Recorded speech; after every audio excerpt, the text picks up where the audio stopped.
যে প্লাম্বিং এর hand tools এবং পাওয়ার টুলস কি, কোনটা হ্যান্ড টুলস এবং কোনটা পাওয়ার টুলস।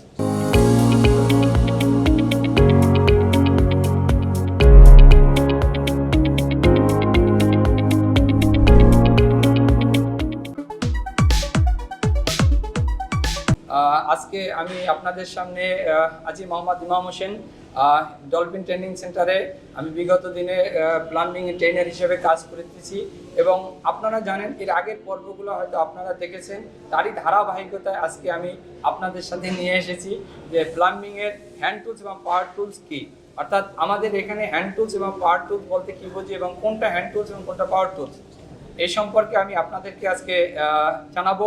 এবং এই টুলসগুলো এখন আমাদের এই টেবিলে রাখা আছে। এখানে আমাদের এই সাইডে আছে হ্যান্ড টুলস আর ওই সাইডে আছে পাওয়ার টুলস। আমি আপনাদেরকে বলতেছি হ্যান্ড টুলস কি। হ্যান্ড টুলস বলতে বোঝায় যে টুলসগুলো আমরা হাতের সাহায্যে অথবা কোনো ইলেকট্রিক বা কোনো কিছু ব্যবহার না করে আমরা এটা ব্যবহার করি, তাকে বলা হয় হ্যান্ড টুলস। আমি আপনাদের এখন দেখাবো হ্যান্ড টুলস।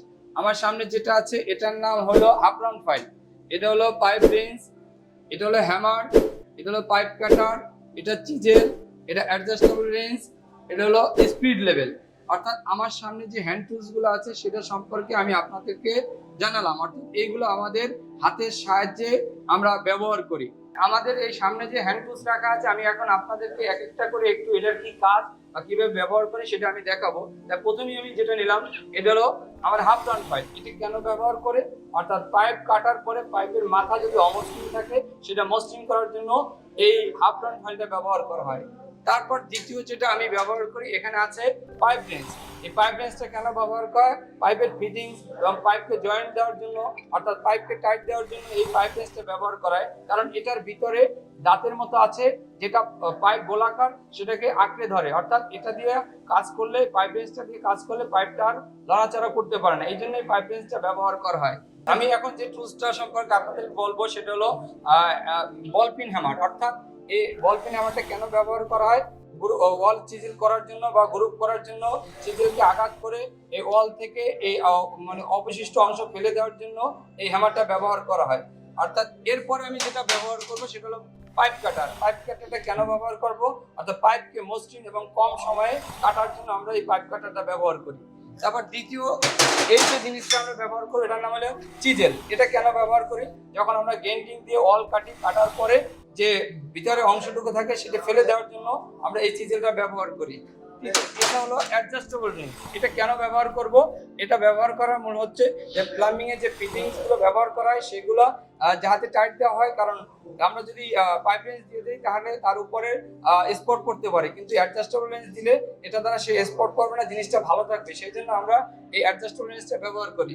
তারপর স্পিড লেভেল। এই স্পিড লেভেলটা কেন ব্যবহার করি, এটা আমার কোনো পৃষ্ঠতল সমতল আছে কিনা এটা দেখার জন্য, আবার ওয়াল কাটার জন্য ওয়ালে দাগ দেওয়ার জন্য উপর দাগগুলো সমান আছে কিনা সেটা দেখার জন্য আমরা এই স্পিড লেভেলটা ব্যবহার করি। এই দুটোর নাম হলো পাওয়ার টুলস। অর্থাৎ পাওয়ার টুলস বলতে কি বোঝায়, যেটা আমাদের পাওয়ারের সাহায্যে আমরা ব্যবহার করি, অর্থাৎ ইলেকট্রিক বা অন্য লাইন ছাড়া এটা ব্যবহার করা যাবে না, এই জন্য এটার নাম হলো পাওয়ার টুলস। এটার নাম হলো ইলেকট্রিক্যাল হ্যান্ড গ্রেডিং মেশিন আর এটার নাম হ্যান্ড গ্রেডিং মেশিন। এখন আমি যে জিনিসটা দেখাবো সেটা হলো পাওয়ার টুলস। এখানে আমার অপোজিটে পাওয়ার টুলস আছে। এই পাওয়ার টুলসের ভিতরে আমি প্রথমে বলছিলাম ইলেকট্রিক হ্যান্ড ড্রিল মেশিন। অর্থাৎ এটা আপনারা দেখতে পাচ্ছেন যে এভাবে, অর্থাৎ ওয়ালে ড্রিল করার জন্য আমাদের এই হ্যান্ড ড্রিল মেশিনটা ব্যবহার করা হয়, যেখানে এই পাওয়ারের লাইনটা পাওয়ারের সাথে গেলে এটা চালু হবে এবং এই চালু হলে আমি হাতে এভাবে ধরে এই ওয়ালে ছিদ্র করার জন্যই আমি এই ড্রিল মেশিনটা ব্যবহার করব। তারপর যে পাওয়ার টুলসটা আছে সেটা হলো grinding machine, electric hand grinding machine. এই মেশিনটার সাহায্যে আমরা ওয়াল কাটবো, অর্থাৎ ওয়াল কিভাবে কাটতে হবে বা কত সহজে কাটা যায়, এবং গ্রাইন্ডিং মেশিন ব্যবহার করলে অতি কম সময়ে আমরা ওয়ালটা কাটতে পারবো। আশা করি আপনারা এই হ্যান্ড টুলস এবং পাওয়ার টুলসের সম্পর্কে জানতে পেরেছেন। বিগত দিনে আমার এখানে এই প্লাম্বিং কাজ করে বা বিভিন্ন জনে এই প্লাম্বিং কাজ শিখে তারা এখন ঢাকা ওয়াসা থেকে শুরু করে বিভিন্ন সেক্টরে কাজ করতেছে, তাদের সফলতার সহিত কাজ করতেছে এবং তারা দৈনন্দিন জীবনে একটা সচ্ছলতা ফিরে আসছে। এবং এখন দেখা গেছে যে এই কাজের প্রতি মানুষের প্রচুর চাহিদা, অর্থাৎ প্রতিদিনই অনেক লোক আসে তারা কাজ করার জন্য বিদেশে যাবে।